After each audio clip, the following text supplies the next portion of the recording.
angaze alakhe iJerusalema libe indumise emhlabeni. Bayethe uNkulunkulu wasezulwini, bayethe wena ongcwele kunabo bonke, bayethe uNkulunkulu omuhle kakhulu, wena wedwa inkosi ehlele esihlalweni sobukhosi, wena wedwa uNkulunkulu ongcwele awusekelile umhlaba ngezakhe izandla, wamakha umuntu ngezakhe izandla.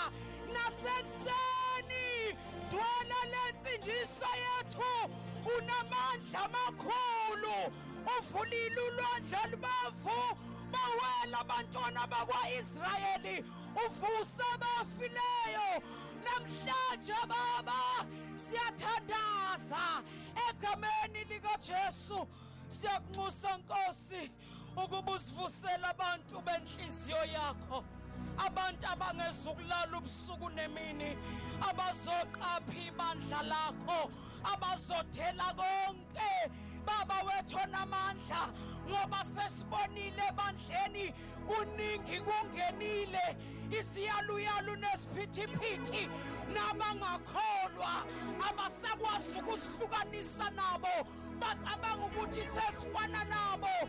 Sishode ngabalindi Nkosi abazoma esikhaleni ukuthi isela lingangeni ukulimaza ibandla lakho. Sivusele Baba, ubaqoqile indaweni zonke, wabalethana kule ndawo ukuba kuzolayitha umlilo naseyibilini zabo. Uma bephuma nakule ndawo bayohlala kuwe uNkulunkulu wethu onamandla wonke, babe namehlo okubheka kade, babona impisi isekude, bame uNkulunkulu wethu ongcwele, baphakamise izandla bengakhathali uNkulunkulu wethu ongcwele, ukuzisela lingangeni ebandleni lakho Nkosi. Kuningi, the list is endless. Esibonisa ithalingene simngene ebandleni. Namhlanje sinabantu abangazazi nobulili babo, noma bangabesilisa noma bangabesifazane. Sishode ngabantu Nkosi abazoma esikhaleni. Namhlanje ibandla lakho liyahlukana, uthando lwehlile.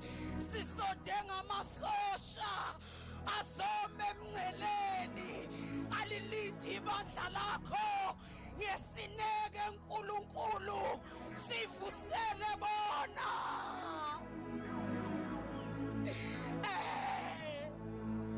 Siyancenga Nkosi, sivusele, sivusele abazolinda njengeintombi ezilishumi, lezi ezisihlanu ezinayimafutha agcwele, balinde ngesineke bengakhathali. Baba wethu onamandla, nabantwana bethu bayekile ukukhonza namhlanje ngoba bebengekho abalindi.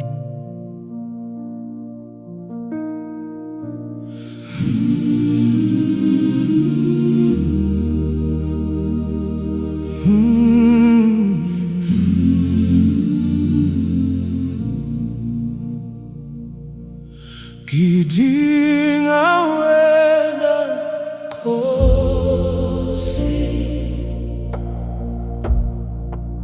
gidinga wena Nkosi, manje lapha phakathi kwezinyembezi,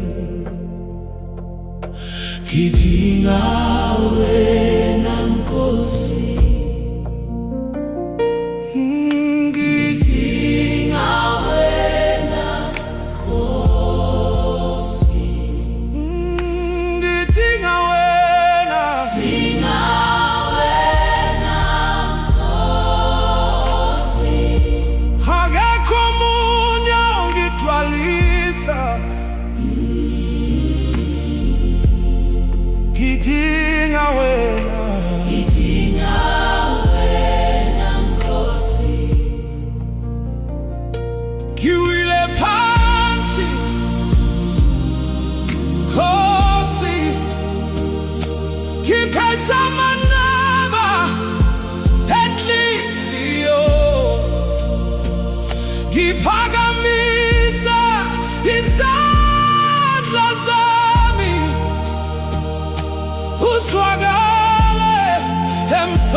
Ngekho omunye ongigcwalisa, ngidinga